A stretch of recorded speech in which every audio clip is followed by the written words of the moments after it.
Bismillahirrahmanirrahim. Assalamualaikum warahmatullahi wabarakatuh. Alhamdulillahilladzi anzalal qur'ana bilisanin arabiyyin mubin. Assalatu wassalam ala asrofil anbiya'i wa ala alihi wa ashabihi wa wala. Asyhadu an la ilaha illallah wa asyhadu anna muhammadar rasulullah. Amma ba'du. Sampailah kita pada penghujung bulan Ramadan, waktu di mana bulan yang mulia ini akan segera berpamitan. Namun, ada kenang-kenangan manis yang ditinggalkan oleh Ramadan kepada kita semua, yakni 10 penghujung bulan Ramadan, Lailatul Qadar. Allah Subhanahu wa Ta'ala telah berfirman dalam surat yang ke-97 yang namanya disebutkan secara zahir surah Al-Qadar. A'udzu billahi minasyaitonir rajim. Bismillahirrahmanirrahim. Inna anzalnahu fi lailatul qadr. Wa ma adraka ma lailatul qadr. Lailatul qadri khairum min alfi syahr. Tanazzalul malaikatu warruhu fiha bi'idzni rabbihim min kulli amr. Salamun hiya hatta matla'il fajr. Shadaqallahul adzim. Dalam ayat ini, jika kita renungkan bersama, telah dijelaskan secara zahir ayat per ayat dari makna Al-Qadar sampai pada kemuliaan yang dikandungnya. Pada kesempatan kali ini, marilah kita berbagi bersama, mengetahui bersama, mengingat kembali mengenai kemuliaan Al-Qadar. Sesungguhnya apa sih malam Al-Qadar itu? Atau kadang juga masih kita temui, atau masih sering sekali kita dengar sebutan malam Lailatul Qadar.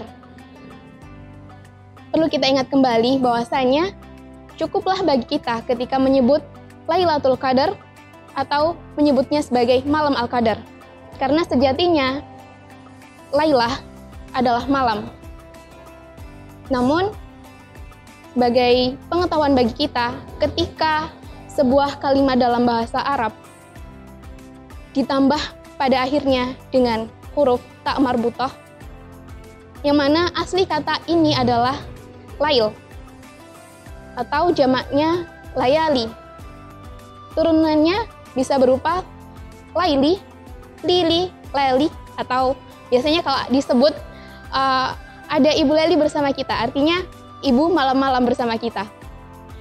Ya, kembali lagi bahwasanya disebutkan Lailah karena pada malam ini terkandung padanya berjuta-juta, beribu-ribu kemuliaan. Apa saja? Pada malam ini, Al-Qadar sendiri artinya adalah ketetapan atau takdir seseorang. Bagaimana ketika Lailah, malam kemuliaan ini, dibersamai dengan ditetapkannya takdir seorang hamba. Walaupun jika ingin kita menyangkalnya dan kita tahu bahwasanya takdir seorang hamba itu sejatinya telah ditentukan jauh hari sebelum dia dilahirkan di muka bumi ini. Bahkan jauh hari sebelum ia melihat terciptanya alam semesta. Disebutkan dalam hadis riwayat Muslim, kataballahu maqadirul khalaiki qabla ayyahluqas samawati wal ard bihamsina alfasanah. Takdir seorang hamba itu telah ditetapkan di kitab Lauhul Mahfuz jauh hari pada tahun 50.000 sebelum bumi diciptakan. Namun diucapkannya Lailah Al-Qadar, malam ketetapan, malam takdir bagi seseorang, adalah ketika takdir yang telah dituliskan tadi berangsur-angsur disampaikan kepada penerimanya, kita semua, manusia, ibadullah, yakni pada malam Lailatul Qadar. Kemudian, seperti kita tahu, Allah sejatinya Maha Pemurah. Tanpa kita minta, seharusnya Allah menetapkan dan memberikan pada setiap hambanya. Namun, pada malam ini telah disebutkan amalan-amalan apa yang kiranya membuat posisi kita ketika menerima takdir ini berada dalam keadaan terbaik kita. Disebutkan dalam hadis yang telah masyhur bagi kita. Hadis riwayat Bukhari dengan nomor hadis 35 dan dituliskan juga dalam hadis riwayat Muslim dengan nomor hadis 765 yang diriwayatkan oleh Abu Hurairah yang mana sanadnya tersambung langsung kepada Rasulullah Shallallahu Alaihi Wasallam. Qala Rasulullah, man qama Lailatul Qadri, barang siapa yang sholat pada malam Lailatul Qadar. Sejatinya disebutkan di sini esensi daripada adanya Lailatul Qadar adalah di mana ketika seorang hamba menghidupkan malam Al-Qadar ini. Malam yang kita dapati, yang telah kita ketahui, banyak disebutkan ada pada 10 malam yang terakhir. Kemudian dilanjutkan, man qama Lailatul Qadri imanan wahtisaban, yaitu mereka yang bisa dibedakan bagaimana usaha mereka untuk mencapai 10 malam yang terakhir ini dengan sungguh-sungguh, dengan keimanan, dengan ketetapan hati. Mereka lah orang-orang yang beruntung. Kemudian disebutkan langsung dalam hadisnya, apa kiranya yang akan didapatkan orang ini? Ghufirallahu ma taqaddama min dzanbi. Akan diampuni segala dosa-dosanya sejak dia telah dituliskan takdirnya, pahalanya, balasannya sampai pada malam itu, malam ketika dia didapati memohon ampunan kepada Rabb-nya. Kemudian, selain amalan yang mulia ini, baginda Rasulullah Shallallahu Alaihi Wasallam telah secara langsung mentalkinkan satu doa kepada istrinya yang tercinta, Sayyidatina Aisyah radhiyallahu an. Begitu mulianya malam Al-Qadar ini sampai seorang Rasulullah yang telah dijamin surganya oleh Allah Subhanahu wa taala mengencangkan ikat pinggangnya, membangunkan semua ahlul baitnya untuk melaksanakan salat malam pada malam Al-Qadar. Hingga Sayyidatina Aisyah bertanya kepada Rasulullah, "Ya Rasulullah, sejatinya doa apa yang dapat aku panjatkan, dapat aku mohonkan pada malam ini?"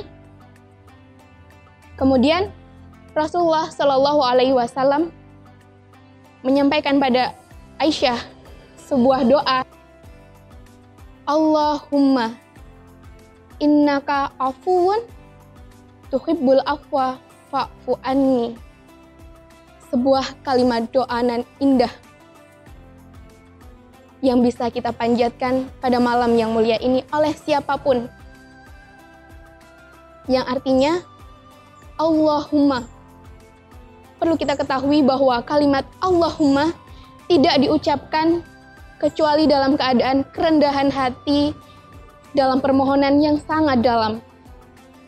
Innaka, ketika terucap kata inna, wajiblah kita bagi seorang muslim untuk benar-benar menancapkan doa ini dalam hati kita. Innaka afuwun. Sesungguhnya Engkau mencintai orang-orang yang meminta maaf, yang bertaubat kepadamu. Fa'fu anni, maka dengan cintamu, maafkanlah diriku. Ya Allah,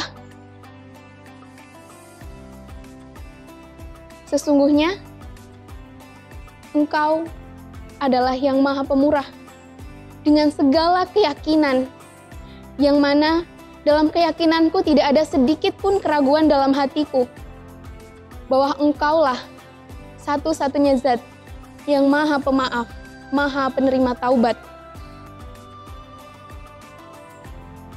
yang menerima maaf dari hamba-hambamu. Maka dengan cintamu, maafkanlah dosa-dosaku. Seperti seorang ibu yang memaafkan anak-anaknya, tanpa cinta, maaf tidak akan tersampai, dan tanpa cinta, maaf tidak akan sempurna. Begitulah Allah telah menjamin hambanya dengan amalan yang tidak tergantikan. Seperti yang kita tahu di akhir ayat, khairum min alfi syahrin. Hati-hati, perlu kehati-hatian kita dalam menerjemahkan ayat ini, bahwasanya yang disebutkan adalah khairum min alfi syahr. Lebih baik, bukan sama dengan. Bayangkan, pada malam ini kita beribadah. Kemudian kita lanjutkan dengan membaca Al-Quran. Seumpama kita hanya membaca satu huruf, nun, qaf.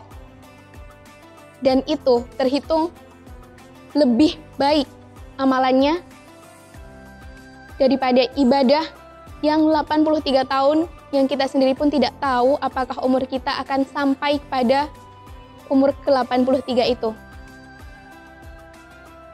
Lantas, apakah kita masih bisa menjamin diri kita untuk menunggu Ramadan yang akan datang?